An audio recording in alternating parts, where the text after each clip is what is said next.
This is Conversations on Careers and Professional Life, a podcast from the Foster School of Business MBA Career Management Office. I'm your host, Gregory Heller. On each episode, I talk with guests from faculty and staff to students, alumni, and business leaders about the skills and strategies that can help you design a professional career that you're happy with. My guest today is Jeff Perry. Jeff graduated from the hybrid MBA program at Foster in 2020. He was originally trained as a mechanical engineer and has worked as a software mechanical and manufacturing engineer. But now he works as a career coach, helping engineers and technology professionals unleash their potential and take their careers and lives to the next level. He's also the host of the Engineering Career Coach podcast. Jeff, welcome to Conversations on Careers and Professional Life. Gregory, thanks so much for having me. I'm excited to be here. So you reached out to me after you found the podcast, and then I listened to your podcast, and I thought that it would be great to have you on because of your perspective as someone who worked as an engineer for a long time and has worked with a lot of engineers who are trying to make changes in their careers. We have students who are trying to make similar changes or pivots, and I thought you might have an interesting perspective. But what I'd love to hear first is what spurred your career shift from engineer to coach? Yeah, so we'll try and make a long story short, but I'd moved through a few different career shifts already. So I did mechanical engineering, did software, then moved back into mechanical and manufacturing. And even inside of that was doing like some product and marketing management and stuff, because it was a smaller company, wearing a lot of different hats with some of the products we were designing and building and things like this, and interacting with the hardware and the software and different things. But also on the side of that, this was about 5 years ago, a year before I joined the MBA program at Foster, I got the opportunity to do some internal coaching and training, almost like organizational development type work. And this was maybe 5 to 10% of my job. It was sort of a side gig internally that I was doing. But it was a lot focused on mindset, leadership, how we collaborate and work as teams. It was a culture piece. And I recognized that when I was doing that work, and I do sometimes all-day training, sometimes one-off things for teams or groups, I looked forward to those days and those moments and got excited about the work I was doing in that realm more than anything else that I was doing technically or as an engineering leader. And so I recognized and was already starting to think, how can I do more and more of that? And as I went into the MBA program, I was working with career services and trying to figure out what does my next step look like. I was looking at organizational development and different things and options that might look like, what that might look like to leverage some of my vast engineering experiences and leadership experiences, but move more toward this really human connection. How do we build people inside of things? And was exploring a number of different things. But about halfway through the MBA program, about 2 years after I'd been doing this sort of work, kind of got to one of those career plateaus, and there were some organizational shifts going on that just weren't really in line with what I wanted to do. And I felt like I wasn't in a place where I could thrive and succeed, and it wasn't going to be good for me or for the organization. And so I made a really difficult choice, and I wouldn't necessarily recommend this to everyone, but I had some conversations that essentially said, hey, I love the company. I'd love to explore a different option if there's something there. If we can find something that's a mutually good fit, great. If not, it's probably time for me to go. And that would be okay if that's the case. So long story short, we explored some things. Nothing was quite a fit. It's time to go. But because of the way I went about doing that, they were really cool, gave me a long, kind of runway to transition out. And I did some really deep, introspective, reflective work to look at what I wanted to do and decided to take my own leap. Also was interested in entrepreneurship, took that leap and decided to start my own thing. So that's become more than engineering, this leadership and career coaching work that I do now. So you talk about the introspection that was involved in making the decision to leave a career that you'd been in for a while, a company you'd worked for a while, felt very secure. A lot of my students, obviously, they've made that leap. They've left the job. They are coming to Foster. They applied to MBAs, so they had some type of process around that. And now they're looking at the specific careers, the specific companies. What were some of the techniques or tactics that you used in the introspection? Were there tools that you used that you now use with your clients? Yeah, so I wish that I had some of the tools that I now use with my clients when I was going through some of that. Um, I had done some assessments that I'd done with the career services team, and but nothing quite fit for me, and I was struggling with that. I came upon some tools later, things around the ideas such as what's called the genius zone, like really trying to identify like where you do your best work and where you light up and where you really get in kind of that optimal zone of doing your best work. And so that's something. And also, I mean, there's a lot out there with Simon Sinek, like starting with why, but I applied some things such as like how do we find that? There's a tool I'd use all the time in my manufacturing work to like dive down to root cause analysis. You know, we have kind of a surface level problem. Let's dive down into that. And so we do, so use that sort of a tool. It's called the 5 whys, where we keep asking why 5 times to uncover what's really going on. Do that same thing with like, okay, what's a goal you have, but why is that important? Answer that question. Why is that important? So use that 5 whys to dive deeper into those deeper levels of motivation that we have towards our goals, which we can identify things there. And there are a bunch of other tools that I use now to help people uncover that. That's a big part of the work that I do now is people are trying to, come to me and say, hey, I don't know what I want to be when I grow up, or trying to find the happy place in my career, or trying to map out, I know that where I'm at now isn't great, but I don't know exactly what that looks like on the other side. So a bunch of different tools. In fact, I put some of them together for listeners who are tuning in, whatever, then go grab some of that at www.engineeringcareeraccelerator.com/UW. So UW, that's great. some free, yeah, and we'll put a link to that in the show notes so that it's really clear. You don't have to scribble that down furiously. Yeah. So is there a particular tool in that toolkit that you think people should start with, or is it really dependent on where people are? Yeah, so I think it's a little bit dependent on where people are, but I would absolutely spend some time mapping out some of the ideas around. We were talking just a little bit about the genius zone, and some of the ideas there is thinking about, and the genius zone is a little bit different than saying, hey, what are you good at, right? Like expert zones you might have, like, hey, I'm really good at engineering, or at project management, or whatever that is that you really excel at. But what is it within that where you really thrive? Because some people are excellent at continuing to optimize for success and maintain and look at data. Some people are great around and really fantastic around greenfield project, starting something new, dealing with that ambiguity, and they get fired up by that. Where some people kind of cripple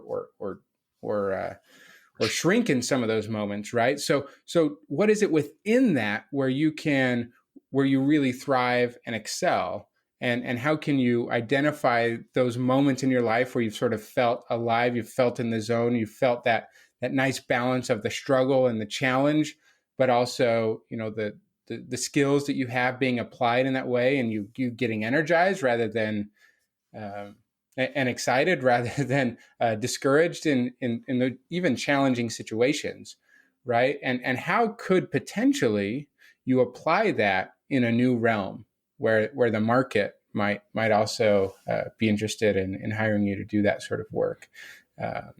So you identify your genius zone, and you've got probably some tools that you've collected for that.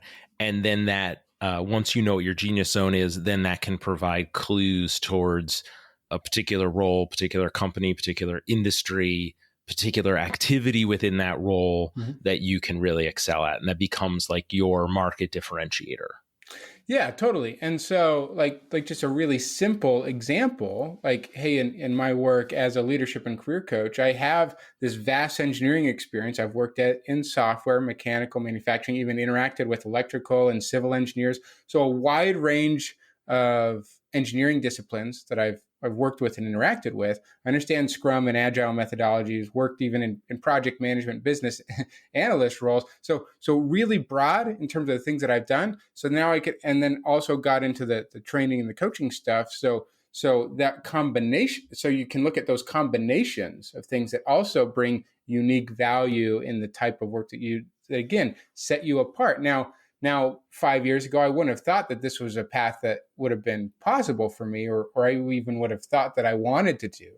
And so recognize on one hand, the genius zone, these things evolve over time, right? As we sometimes uncover them in our lives. And so we see them emerge, and we need to continue to be aware and introspective of those things. And so I really love the book. And I think, you're probably familiar with this, Design Your Work Life, by Bill Burnett and Dave Evans. And they talk about the idea of our careers and different stages of our careers kind of being prototypes, right? So this idea, like at each stage, we're just kind of going through an iterative process, and we're trying to collect data, see what works and what's not working.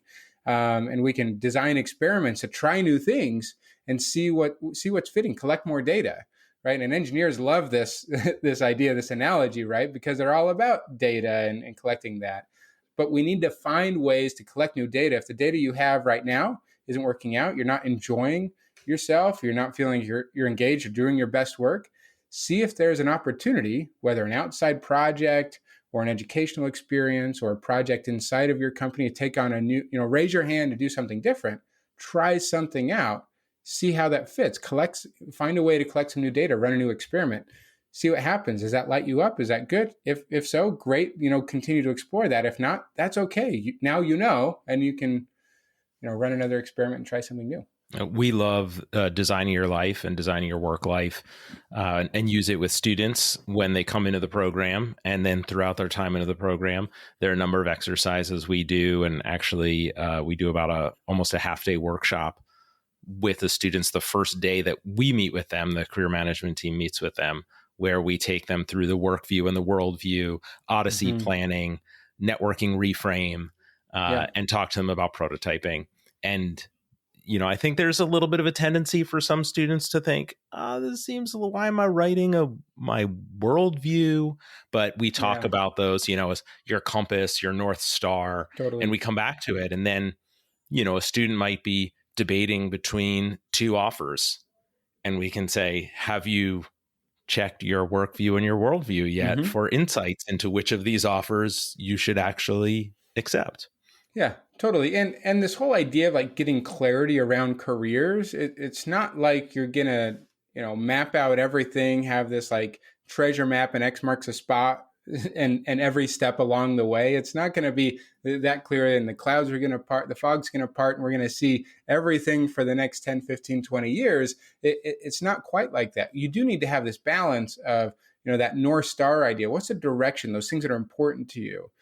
Maybe another analogy is like a set of filters of things that are really important to you that you can run an opportunity or an idea through, see if it meets those criteria. You may have some that are like non-negotiables for you, and maybe some that are nice to have as you consider opportunities and offers and things like that. But you need to run it through. You need to clarify those things for you, because if you're not intentional about that, then life's just going to, come to you, and you may end up in a place that, just sort of chose you, which sometimes can work out, but it's much more likely to work out better if we can be intentional and proactive rather than reactive in our lives. And yeah, you need to have that balance of kind of, I like Clay Christensen's from Harvard. He's got a book called How Will You Measure Your Life?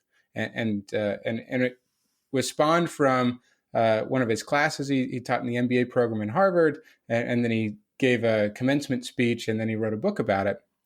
But essentially, one of the ideas, he compares a bunch of these theories, business strategy theories, to how we consider building our lives. And one of them is taking a deliberate strategy that we need to decide and be deliberate about, but also balancing that with an emerging strategy. Yes, we do need to allow things to emerge as opportunities, ideas, and things go along, and test those and see how those work. And so it's what I try and do and help people do as well. Yeah, like the difference between drifting with the current and actually at least setting your sight on your next port of call. Yeah, exactly. Right. Yeah, the early part of my career was a little bit more drifting with the current, being really opportunistic about when opportunities came up, and it worked out for a while until it didn't. Yeah. And then I had to be more intentional, and I had to set my course back up to an earlier port of call, so to speak, and then get on a different trajectory. Yeah, I sort of did the same thing. I mean, most of the opportunities I had early in my career were people sort of calling me and say, "Hey, Jeff, you might be a good fit for this. Oh, let's explore that. Okay, I'll try it out." And that was fine. And I had a lot of great experiences there. But I think at some point we all need to be like, okay, instead of just hoping that someone does this for me, and sometimes it's thrust upon us with market situations or layoffs or other things too, or going through an MBA program. You need to decide what's on the other side for you in the short term and the longer term. But we all need to decide at some point, instead of just hoping that something comes our way. So most engineers, and I heard you talk about this in your own experience, you went to college and you decided you wanted to be an engineer, mm-hmm. right? So at 18 years old or something like that, you made a decision. And it's actually even earlier than that. I think it was in like ninth grade when I was like, I'm going to be a mechanical engineer. That's what I'm going to do. And I didn't. You're ahead of a lot of people. I didn't ever waver from that. I never changed my major in anything. I just went for it. Yeah. So I think a lot of people who have highly technical backgrounds, mm-hmm. like engineering, that decision was made early. That might have been made for them by their parents or heavily influenced by their parents. And now they are at a point after a few years of working where they are thinking about what is the next thing that I'm going to do for me. Mm. And I know that some of the work that you do is around, you mentioned earlier, helping people find their happy place, their happy place at work, not only professional fulfillment, but personal fulfillment.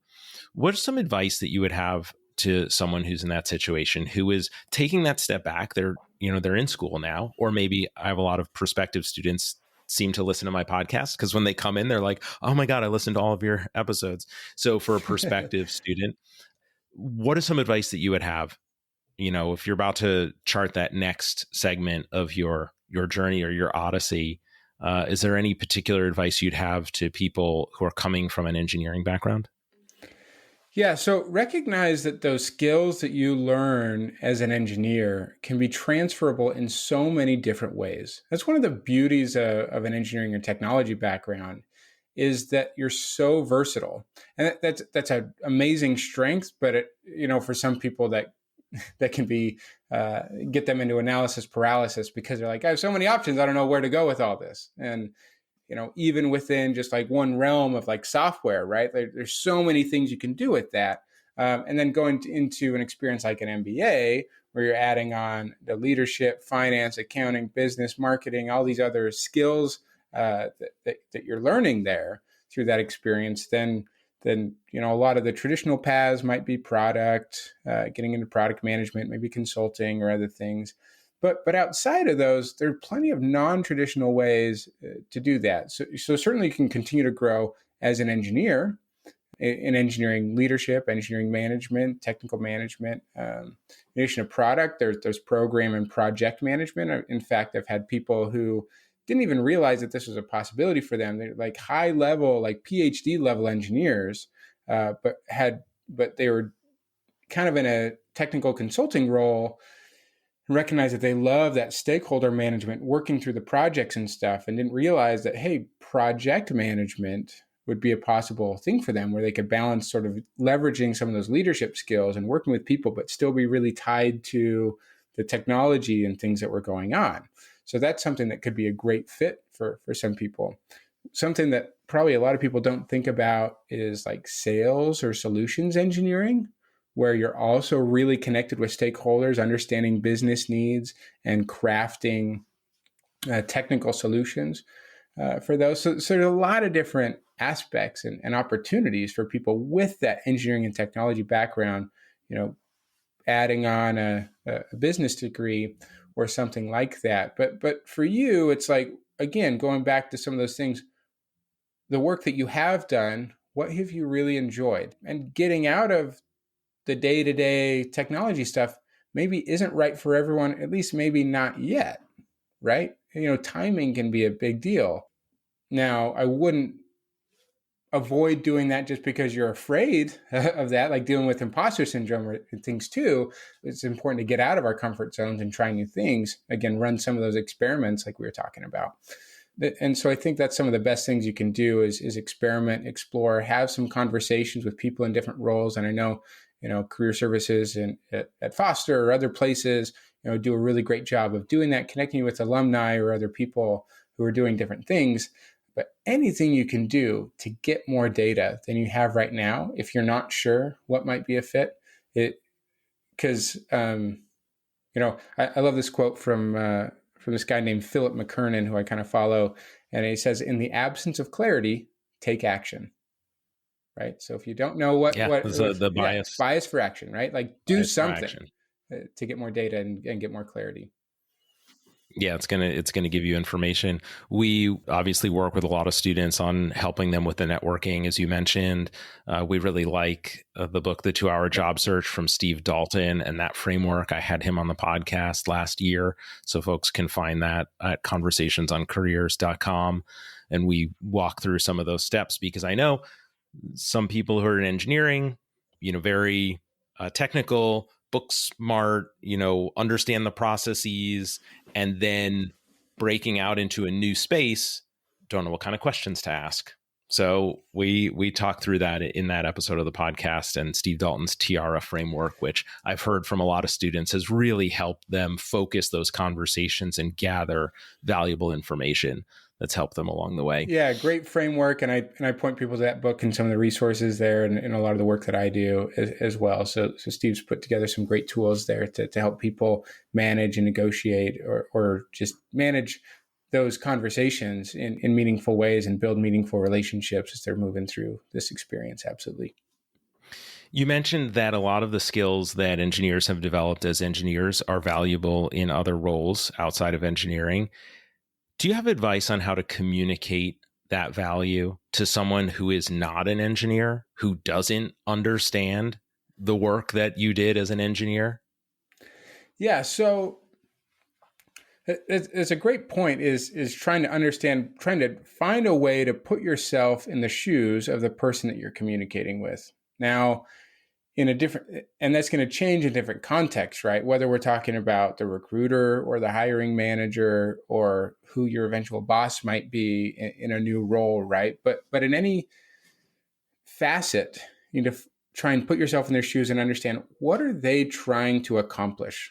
What are they trying to do? And so it's a different sort of mindset framing from like, okay, I need to present myself to show them how awesome I am, to how can I understand them and what they are trying to do and accomplish, and perhaps how my skills can angle it and help them achieve their goals, right? So being really forthright in some cases, whether in your LinkedIn and resume stuff, like, I'm sure you do a lot in trying to help people target and communicate kind of your personal brand, but how that applies in the new sorts of roles that people are looking for. That goes all the way through to the stories you tell in your interview, which might, again, also change depending on the context. A lot of times companies have these panel interviews or multiple rounds in a loop or something like that. And so if you're talking to a VP, that's going to be different than if you're talking to like a pure engineer or a project manager or someone in product. Like how you talk to them and the context is going to change because they're looking for different things. Right. And company to company, Amazon's going to be looking for something different than Microsoft, than from Meta, or from, a smaller mid-sized company. Right.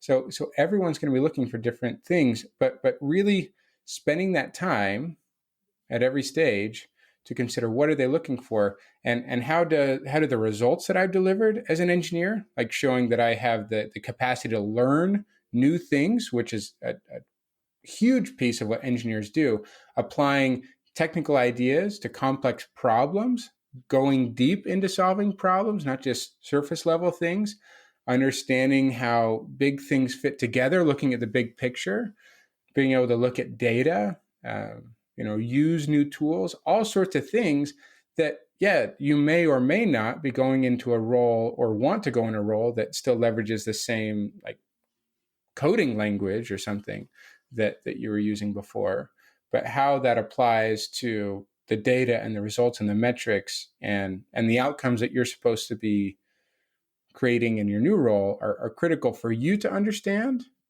and therefore be able to communicate how what you've done in the past and the skills that you're continuing to develop can deliver those outcomes that a potential employer is looking for. Yeah. First rule of communications, know your audience. Yeah. Understand what they're looking for. I had another guest on this podcast, Jeremy Schiefling, who wrote the book Linked, which is about using LinkedIn for a job search. Yeah. And what he talks about in that book, he's one of the co-authors of the book, and we bring them to campus for training on LinkedIn, which I want to talk to you about in a moment, is that you really need to understand the recruiter, right? If you're going to understand how to use LinkedIn and how to have those first contacts with a company, applying for that job, crafting your resume, you really need to understand the mindset of the recruiter and figure out how to solve their problem, which is get a qualified candidate in front of the hiring manager or the team as quickly as possible. And that's going to require a different type of communication than you would have in the interview with the hiring manager or the peer, as you say. Yeah. And sometimes, talk about LinkedIn for a moment. And I listened to Jeremy's episode, he shared a lot of great stuff. But sometimes, we overcomplicate LinkedIn and some of these things. Sometimes it's just as simple as how can we, show them in our headline or other things, this is the type of role that I want. If it is product management, just say aspiring product manager or insert whatever role that you want. And I've had people do just that sometimes. And then suddenly recruiters are reaching out to them where they didn't have any inbound messages coming their way. It's like, hey, I guess it's working. Yeah, you didn't do 5 of the other things I suggested for you to do, but you did at least that. And so start with the low hanging fruit, right? At least make it easy for people to know who you are and what you're looking to do, right? And some of the skills that you have. Sometimes we overcomplicate it. Yeah, we had a student in the evening program. One of my colleagues gave a LinkedIn training that was very much based upon the wisdom of the LinkedIn guys, the job search guys, Jeremy and Omar. And the next week, the student reported back, I made those changes to my LinkedIn profile, and I've had 3 recruiters reach out to me just since I made those changes. Right. Yeah. Had similar experiences. Sometimes, maybe someone had one person reaching out to them per week or per month, and then suddenly, 5, 6, 10 in a week, with some pretty simple changes. And so don't overcomplicate it. Just share who you are and what you want to do, and use those keywords, sometimes multiple times in the headline, in the about section, maybe sometimes in your experience section. And, there's the skills list, all sorts of things in LinkedIn that you can do to say, these are the things that I can do and the value I can deliver. We're coming to the end of our time. So I want to ask you if there is one piece of advice that you want listeners to take away. What would that piece of advice be? Yeah, so I'm going to go maybe a little bit more high level here, and say, decide who you want to become.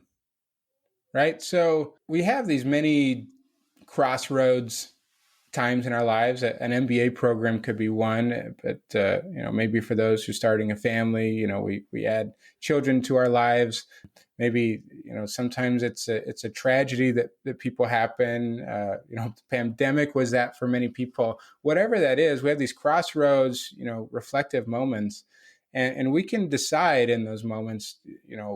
Am I becoming who I want to become, or am I just sort of going with the current here? And so to be intentional about that process of not just what you want to do in your career, which is a critical piece of our life and the life that we're building, but who we want to be in our families, in our communities, and all the other areas of our lives, and the qualities we want to build and engender. I'd say be intentional about that. And that's going to be different, and make that unique to you, instead of just trying to keep up with all the amazing things that your peers and colleagues and others are doing. And you see those things in your careers, but that may or may not be right for you and who you are trying to become and the things that are important to you. So make that unique to you, be intentional about it, and use that as a basis for the decisions that you make in your life. That's fantastic advice. I think that one thing people going into an MBA program really underestimate is the experience of going through a program with a cohort of people who are all high achieving, all really successful, really driven, and may have different goals than you, right? And the danger of being distracted by other people's goals and other people's dreams.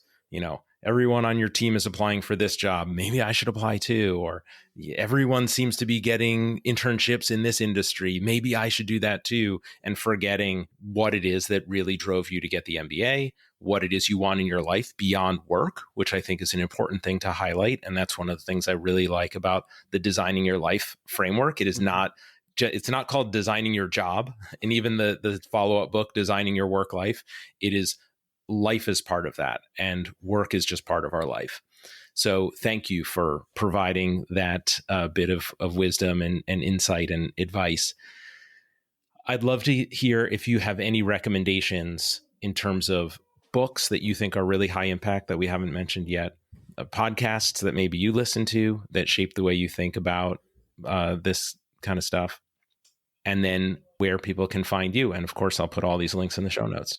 Yeah. So again, that link with some of the resources that I'd share with people, www.engineeringcareeraccelerator.com/UW. And then some books. We could talk books all day. On the career side, I really loved David Epstein, I don't know how you say it, book Range that he wrote a little while back, talking about the idea of generalists. Sometimes we think that we need to specialize so much from an early age and do that for ourselves and our children. But he really shows how generalist people have done a lot of different things can really thrive and deliver huge value in different ways. So I really love that idea. One book that legitimately and some of the principles, this is some of those things I talked about 5 years ago when I was going through a career shift and kind of taking on some coaching and organizational development work. Some of that work that I was doing was connected with a group called the Arbinger Institute. So a book that they've written multiple books, but one book I would recommend is called Leadership and Self-Deception. Okay. And it's a great leadership book that's really mindset based. And like, how do we see the people in our lives that we work with, in our families, maybe in a career switching context, the people that you're going to be networking with and interviewing with and all these different things. Do we see them as people, or do we see them as objects that we're just trying to get something out of? Right. And that has a huge impact on not just what we do and how we do it. And I don't overstate it when I say it literally has changed my life over the last few years and set me on the path of doing some of the things that I do now. Right. Learning some of those principles. So those are some books. Podcasts, there are a bunch. I listen to a lot more audiobooks than podcasts most of the time. And so I'll just say, the Engineering Career Coach podcast that I host, of course. And there are a bunch of others in the technology space that I love listening to, like how we built this and stuff like that, and other things that I enjoy listening to from time to time as well. Okay, so we got one of your websites. Where else can people find you? I'm pretty active on LinkedIn. Find me there. So those are places I point people to right now. Okay, instead great. of giving them all the things, let's just focus. Okay, Jeff, thank you so much for taking the time to have this conversation on careers and professional life. Yeah, thank you, Gregory. It's been a pleasure to chat with you, and look forward to staying connected. Thank you for listening to Conversations on Careers and Professional Life. If you enjoyed this episode, please consider sharing it with a friend or classmate. Help others find the show by leaving a rating or review on Apple Podcasts or wherever you listen. Conversations on Careers and Professional Life is produced by me, Gregory Heller, with support from the Foster School of Business, Office of MBA Career Management. Learn more about the show, find show notes and past episodes, and get in touch with me at conversationsoncareers.com.